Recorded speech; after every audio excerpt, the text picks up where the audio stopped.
selling company in the world. Và năm 2017 thì tập đoàn đứng vị trí số 71 trong danh sách các công ty bán hàng trực tiếp hàng đầu thế giới. Last year in Dallas, Texas, we were promoted to number 52. Và năm 2018 thì tăng lên vị trí số 52. So we are the fastest growing direct sales company in the world today. Và chúng ta chính là công ty tăng trưởng nhanh nhất trong công ty bán hàng trực tiếp trên toàn cầu. Come fly with us. Và đến đây và hãy bay cùng với chúng tôi. So we have a technical scientific team of 9 highly qualified scientists. Và chúng tôi có một đội ngũ các nhà nghiên cứu và phát triển sản phẩm. You see, maintaining good health should always be your first priority. Và chúng ta đều biết rằng duy trì một cơ thể khỏe mạnh luôn phải là ưu tiên số 1. Don't take life for granted. Vì vậy đừng có coi nhẹ cuộc sống của mình. So we focus on the cause of ill health, not the symptoms. Và chúng tôi tập trung vào việc làm thế nào để tìm ra các nguyên nhân của bệnh tật chứ không phải là các dấu hiệu. Our program is based on keeping healthy people healthy. Và các sản phẩm thì tập trung vào việc giúp cho mọi người giữ một sức khỏe toàn diện. So wellness and beauty is no longer the privilege of the rich and the famous. Vì thế cho nên sức khỏe và sắc đẹp không chỉ còn là đặc quyền của những người giàu có và nổi tiếng nữa. We empower everybody to enjoy the luxuries that life offers. Và chúng ta tạo điều kiện để tất cả mọi người có thể tận hưởng những sự tốt đẹp nhất của cuộc sống.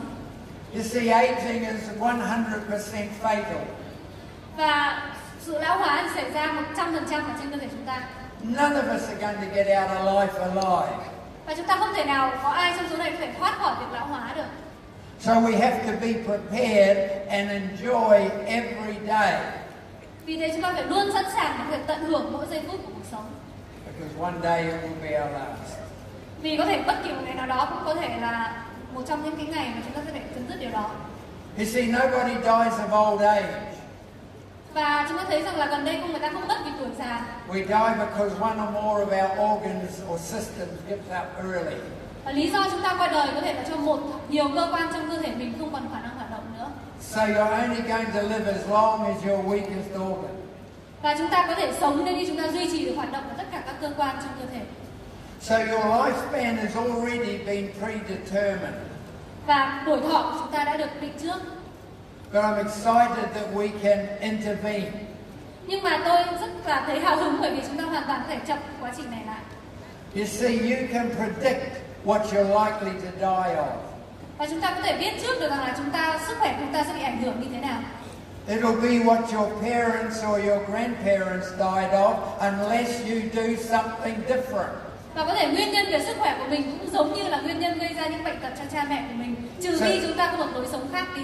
So you've got to break that pattern. Vì thế chúng ta phải thay đổi những cái thói quen truyền thống cố hữu đó. Don't leave your future to chance. Vì thế đừng cho tương lai của mình phụ thuộc vào may rủi. Because the only thing you can do different is take new image supplements. Và một trong những cách đó là chúng ta sử dụng những thực phẩm bổ sung của New Image. You see, when you're in intensive care, it's too late to take them. Bởi vì là khi mà chúng ta bị bệnh thì nó lúc quá muộn để bắt đầu chăm sóc đến sức khỏe. For the guests, the best time is right now. Vì vậy, cái thời điểm tốt nhất chính là ngay bây giờ. Because every family will experience tragedy at some stage. Bởi vì gia đình nào cũng sẽ phải trải qua những giai đoạn cuộc sống khó khăn.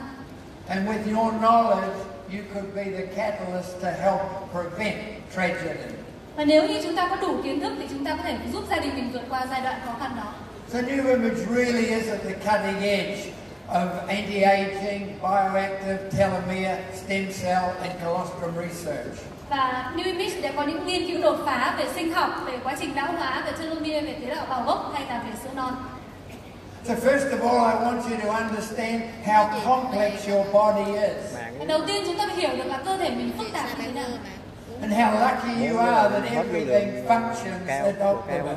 Và chúng ta may mắn như thế nào nếu như tất cả các cơ quan của mình đang đều hoạt động bình thường. So watch this video carefully. Và hãy xem video này thật là cẩn thận. You are a miracle creation. Vì chúng ta là một sản phẩm kỳ diệu của tạo hóa. Sao em lưu vô ơi? Quay video đi.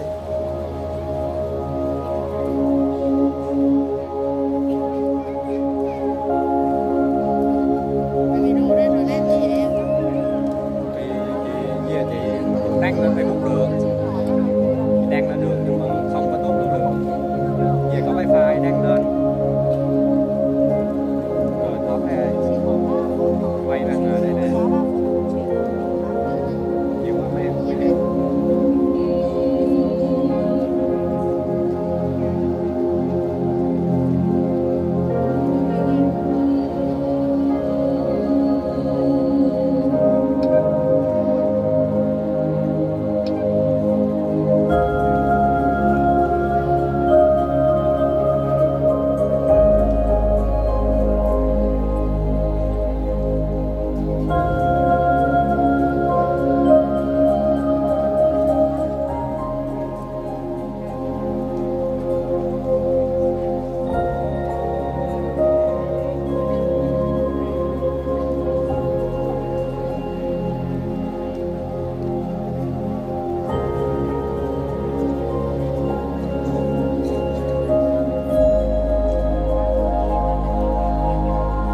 trái tim tôi đã trải qua rất là nhiều nhịp đập mỗi ngày.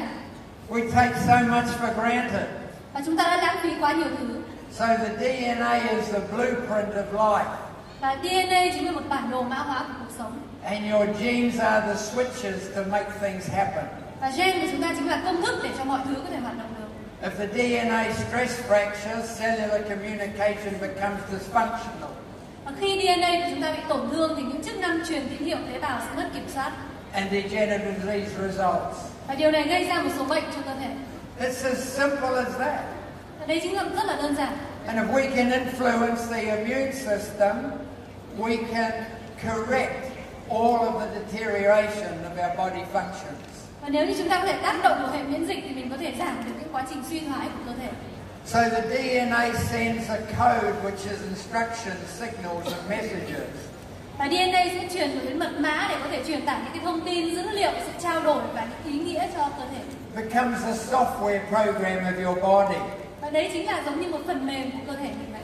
And the only substance that they're aware of on planet Earth to restore the immune system code is colostrum. Và sữa non chính là thành phần vật chất duy nhất trên trái đất mà có thể hỗ trợ cho hệ miễn dịch phục hồi. It's a life force. Và đấy chính là một sự tác động của cuộc sống. You've only got to have one letter out of sequence and you have degenerative disease. Và nếu như trong chuỗi gen của mình có một ký tự mà hoạt động không đúng quy luật thì chúng ta sẽ mắc phải các vấn đề về suy thoái miễn dịch. So colostrum has been shown how to prevent and repair damage to the DNA code. Và sữa non được chứng minh là có thể hỗ trợ việc phòng ngừa và điều chỉnh những mã DNA bị lỗi. I've done a special video for you here today because colostrum is the key code. Và tôi đã chuẩn bị một video rất là tuyệt vời cho chúng ta bởi vì colostrum, sữa non chính là chìa khóa của vấn đề. Enjoy this video. Và hãy cùng xem video này.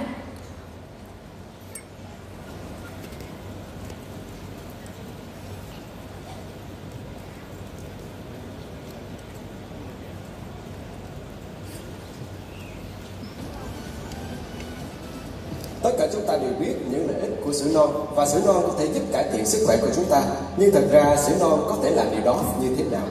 Sữa non là chìa khóa cho sức khỏe, hỗ trợ công việc xây dựng hệ thống miễn dịch của chúng ta để chúng ta có thể chống lại vi khuẩn, virus, làm chậm quá trình lão hóa và giúp chúng ta đốt cháy chất béo. Cũng hữu dụng thật. Vậy làm thế nào để sữa non làm tất cả những việc này? Một trong những thành phần chính của sữa non đó chính là immunoglobulin. Đây là một trong những chất cần thiết để xây dựng một hệ thống miễn dịch khỏe mạnh. Chúng giúp ngăn ngừa và tiêu diệt vi khuẩn, độc tố, virus và các kháng nguyên khác. Một thành phần chính khác là peptide và proline, hoạt động chống lại virus, kháng khuẩn, chống viêm và điều hòa miễn dịch. Chúng hỗ trợ trong việc điều tiết của tuyến ức, chịu trách nhiệm cho sự phát triển bình thường của hệ thống miễn dịch. Peptide và proline khuyến khích sự phát triển của các tế bào bạch cầu và làm cho các mạch máu trong da dễ thẩm thấu hơn để các kháng thể và tế bào bạch cầu có thể phản ứng với sự diệt chủng. Lactoferrin là một thành phần quan trọng khác được tìm thấy trong sữa non. Loại protein kháng lại virus, kháng khuẩn, kháng viêm này rất quan trọng trong quá trình chuyển hóa sắt, chịu trách nhiệm cho sự phát triển bình thường của hệ thống miễn dịch. Chúng cũng duy trì sự ổn định của ruột và có đặc tính chống oxy hóa và giải độc cực mạnh, giúp giảm viêm, bảo vệ cơ thể khỏi sự xâm lấn của các loại hợp chất khác. Các yếu tố tăng trưởng trong sữa non là một yếu tố bổ sung cần thiết cho khả năng miễn dịch của bạn. Đây là những hormone xuất hiện tự nhiên giúp báo hiệu sự tăng trưởng, điều chỉnh và tái tạo mô khi chúng ta già đi. Giao tiếp giữa các tế bào của chúng ta chậm lại và các số lượng yếu tố tăng trưởng mà chúng ta tạo ra suy giảm. Tất cả mọi thứ từ hệ thống miễn dịch của bạn đến mức năng lượng, thậm chí da và tóc của bạn sẽ có dấu hiệu hao mòn. Các yếu tố tăng trưởng trong sữa non hoạt động như một sự giả hóa học, tăng tốc độ liên lạc giữa các tế bào của bạn. Các yếu tố tăng trưởng đồng thời kích thích cơ thể đốt cháy chất béo làm nhiên liệu thay vì mô cơ, giúp chúng ta giảm cân và luôn khỏe mạnh. Hãy thêm sữa non vào chế độ ăn uống và tăng cường khả năng miễn dịch để giúp chúng ta khỏe mạnh hơn và có cuộc sống hạnh phúc hơn. So we have many technical videos on YouTube, on websites. You've just got to send the link to people that you care about. Anh chị có thể tìm thấy rất nhiều video clip trên YouTube và trên các website và anh chị có thể chia sẻ những video clip này cho những ứng viên của mình. So colostrum acts as the conductor of the body system orchestra. Và sữa non chính là nhạc trưởng cho dàn nhạc giao hưởng cơ thể chúng ta. Evidence shows that it can recalibrate all of the body systems. Và các bằng chứng cho thấy rằng sữa non có thể tái hiệu chỉnh các cơ quan trong cơ thể. We now have a clearer understanding of the mechanisms by which colostrum influences the body's health systems. Và chúng ta đã hiểu được cơ chế mà sữa non tác động đến sức khỏe của cơ thể. Colostrum is produced from filtered blood serum by the mammary gland or the breast. Và colostrum được sản xuất từ những huyết thanh đã được lọc. Blood is the essence of life. Máu chính là phần thiết yếu của cuộc sống. It's essential for transferring information and resources throughout the body. Và đấy chính là trung tâm để có thể truyền tải dữ liệu và những tài nguyên đến khắp cơ thể mình. So do you understand how important colostrum actually is? Vậy thì chúng ta hiểu mối liên hệ và tầm quan trọng của sữa non. Cuộc sống của chúng ta vô cùng căng thẳng. Chúng ta di chuyển nhanh hơn, đi xa hơn và làm nhiều hơn bao giờ hết. Chúng ta ngày càng dựa vào công nghệ để đi trước cuộc chơi và đối phó với những áp lực của cuộc sống hàng ngày. Khi danh sách việc cần làm của chúng ta tăng lên, chúng ta nâng cấp các thiết bị và ứng dụng là công cụ để giúp chúng ta liên lạc và hoàn thành các nhiệm vụ tốt hơn và nhanh hơn. Nhưng công cụ quan trọng nhất của chúng ta là gì? Làm thế nào để chúng ta cải thiện được cơ thể để thích ứng với cuộc sống hiện đại? Hầu hết chúng ta đều không biết. Trong thực tế, chúng ta thường hay bỏ qua các dấu hiệu yêu cầu cải thiện, nâng cấp của cơ thể. Những triệu chứng này thường là đau đầu, lo âu, khó tiêu, dị ứng, thức dậy mệt mỏi, không có năng lượng, huyết áp cao, cảm lạnh, cảm cúm thường xuyên. Cơ thể bạn gửi tín hiệu rằng phần mềm hệ thống miễn dịch của bạn cần nâng cấp khẩn cấp. Hệ thống miễn dịch của chúng ta là siêu máy tính bên trong cơ thể, bảo vệ chúng ta và giữ cho mọi thứ hoạt động trơn tru. Khi chúng ta làm việc quá sức, hệ thống miễn dịch của chúng ta cũng rơi vào tình trạng tương tự. Chúng ta phải vật lộn để tập trung. Mức năng lượng của chúng ta thấp và chúng ta có nguy cơ bị virus, vi khuẩn xâm nhập vào cơ thể. Hệ thống tạm thời không thể kết nối. Nâng cấp hệ thống miễn dịch ngay bây giờ bằng thực phẩm bổ sung sức khỏe tự nhiên đa chức năng. Sữa non là một ứng dụng đa chức năng. Nếu chúng ta dùng hàng ngày, chúng có thể nâng cấp hệ thống miễn dịch và giúp tối ưu hóa sức khỏe của bạn. Mọi người ngày nay đều quen thuộc với các ứng dụng nâng cấp các thiết bị điện tử như điện thoại di động, máy tính, đồ gia dụng. Cơ thể là bao gồm phần thân và phần hồn, phần mềm và phần cứng. Hệ thống miễn dịch hoạt động như một siêu máy tính, tự động quản lý tất cả các chức năng của cơ thể. Ngày nay, sức khỏe con người phải đối mặt với rất nhiều những thách thức. Phần mềm rất dễ bị hư hỏng và hoạt động của cơ thể chúng ta có khả năng đạt mức tối ưu. Hầu hết các tín hiệu đều rất rõ ràng, nhưng hầu như mọi người đang từ chối nhận thức về điều này. Không gì phải lo lắng vì đã có một giải pháp tuyệt vời và phải mất hơn 200 triệu năm để phát triển. Sữa non, thức ăn đầu tiên được thiết kế để khởi động cuộc sống, khôi phục và điều chỉnh phần mềm hệ thống miễn dịch. Bệnh tật và lão hóa là kết quả của một hệ thống miễn dịch rối loạn chức năng. Hãy chiến đấu với sự tàn phá của lão hóa và môi trường cùng ATP mạnh nhất trong vũ trụ sữa non và tận hưởng những điều tuyệt vời mang lại từ cuộc sống. Chúng tôi đã thực hiện tất cả các công việc khó khăn. Bạn chỉ việc tận hưởng cuộc sống cùng sữa non. Lắc và dùng trong bữa sáng mỗi ngày.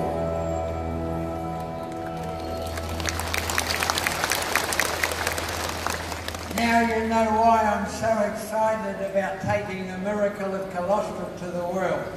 Thế các chị có thể hiểu được vì sao mà tôi hứng thú như vậy khi có thể mang đến sữa non đến khắp thế giới. See, your family is too precious to leave good health to chance. Và gia đình chúng ta vô cùng quý giá cho nên đừng để sức khỏe của họ cho may rủi. We say colostrum for everybody, every day. Chúng ta có thể dùng sản phẩm cho gia đình mỗi ngày. So our colostrum comes from happy cows. Và sữa non được đến từ những con bò hạnh phúc. You see, there's no greater investment you can make in your life than in your health. Và không có một sự đầu tư nào tốt hơn mà chúng ta có thể đầu tư cho sức khỏe. Priorities start today. Và chúng ta phải đặt sự ưu tiên ngay ngày hôm nay. So I urge you to become wellness ambassadors and share your story to create a healthier Vietnam. Và tôi muốn anh chị anh trở thành đại sứ sức khỏe, có thể chia sẻ câu chuyện của mình và xây dựng một cộng đồng Việt Nam khỏe mạnh hơn. There's too many sick people out there. Vì có rất là nhiều người đang không có sức khỏe tốt. So I want to just focus briefly on the opportunity and financial freedom. Và chúng ta tập trung vào cơ hội và tự do tài chính sẽ đến với mình. You see, the key to wealth creation is leverage. Và chìa khóa để có thể tạo ra sự giàu có đó chính là tận dụng đòn bẩy. It's virtually impossible to get rich on your own. Và hầu như là chúng ta không thể tự giàu có một mình được. So the more people involved in a project, the more income the initiator earns. Vậy thì càng nhiều người có thể giúp đỡ tham gia cùng với chúng ta sẽ có nhiều thu nhập tốt hơn. So building a network is a proven system to prosperity. Và xây dựng mạng lưới chính là một hệ thống kinh doanh mà được minh chứng là tạo ra thành công. You see, the world is changing rapidly. Và chúng ta thấy rằng thế giới đang thay đổi mỗi ngày. You got online, artificial intelligence and social media. Chúng ta có mạng, có trí tuệ nhân tạo, có mạng xã hội. They will all extend your circles of influence. Và nó ngày càng giúp bạn có thể mở rộng tầm ảnh hưởng của mình. They enable you to build an international network. Và chúng ta có thể xây dựng được mạng lưới kinh doanh ở khắp mọi nơi. So retailing is in rapid decline and direct sales is expanding. Và ngành bán hàng trực tiếp thì đang càng ngày càng phát triển. So network is an opportunity to break free from restrictions, be your own boss and discover really what your earning capacity is. Và phá vỡ, ngành mạng chính là một cơ hội để mình phá vỡ các giới hạn để tự do làm chủ công việc và bản thân của mình. You see, networking is about connecting. So how many people do you connect with on a daily basis? Vậy kinh doanh mạng chính là kết nối. Vậy thì mỗi ngày chúng ta đang kết nối được bao nhiêu người? New Image is a business that never sleeps. Và công việc kinh doanh này là một công việc kinh doanh không ngủ.